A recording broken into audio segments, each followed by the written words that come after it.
2014, Heritage Classical Center visited Belgium and France to see World War I and World War II battlefields. This year marked the 100th anniversary of the start of World War I and is also the 70th anniversary of D-Day. We flew to Brussels from New York and spent the day seeing the sights of Belgium's capital city. The well-preserved town center dates to medieval times. It was spectacular at night. The next morning, we toured battlefields with our guide, Steve Douglas, a noted expert on World War I. Our first stop was at Essex Farm, a British cemetery and the site where John McCrae wrote the poem In Flanders Fields. We then took a break from war and visited a quaint Belgian chocolaterie and sampled its many treats. Most of us bought chocolate to enjoy later.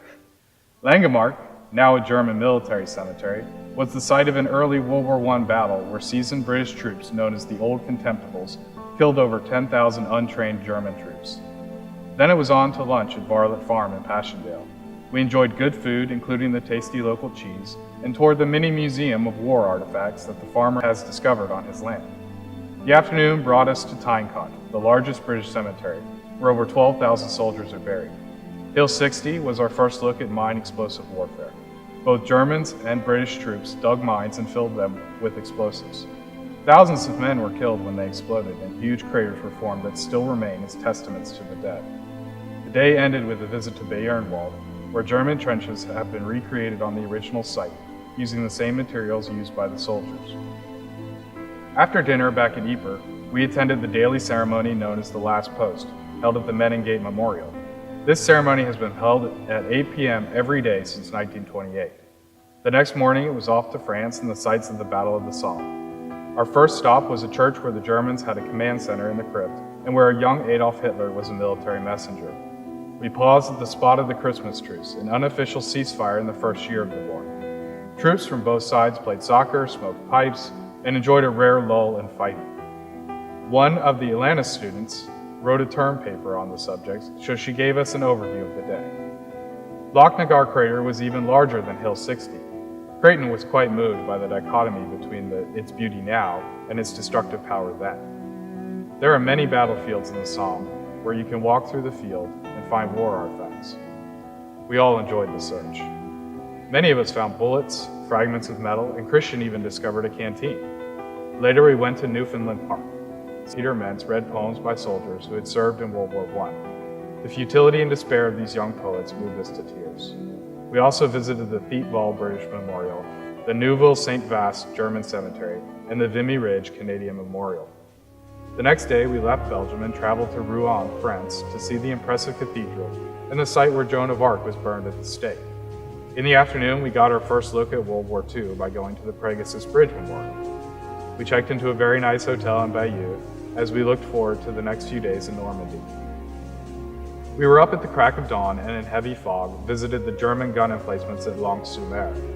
The path took us to a German bunker on the beach where we saw how well the Germans had prepared for D-Day. We were then wowed by the Aeromanche 360, a documentary on a 9-screen theater in the round. The American cemetery provided a first-hand look at how difficult it was for American troops on Omaha Beach on that fateful day in June 1944. We roamed the cemetery and even saw where 2 Medal of Honor recipients were buried. We made our way down to the beach, and everyone came to understand the enormity and difficulty of the task that was D-Day. Joe suggested that we pray on the beach for our soldiers, our country, and in thanks for and praise of those who died. At Pont du Hoc, we saw where Army Rangers scaled the steepest cliffs during the invasion, St. Mère-Église, where paratroopers accidentally landed, and Utah Beach, the westernmost landing point of D-Day.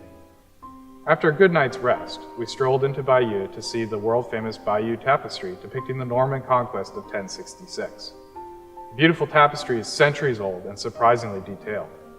Then it was on to one of the most famous medieval sites in France, Mont Saint-Michel. We wandered its narrow passageways, climbed the many steps to the abbey and church above, and gazed out into the salt flats of this stunning and unique island.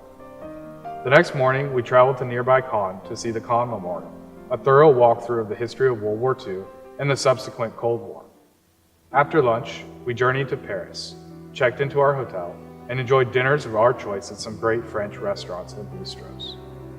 After dinner, we all met up and strolled a few blocks for gorgeous views of the Eiffel Tower. From there was a short walk to the River Seine and a wonderful boat tour of the Seine, including a river view of Notre Dame Cathedral. The next day, we were up early for a 5-mile walking tour of Paris, as led by Johann Serpieters, our guide during our time in France. Then it was on to Charles de Gaulle Airport for our journey home. We learned a lot about war and the futility of war, of courage and of the beauty of Belgium and France. To find out more about how you can visit Europe with heritage, visit www.heritageclassicalcenter.com.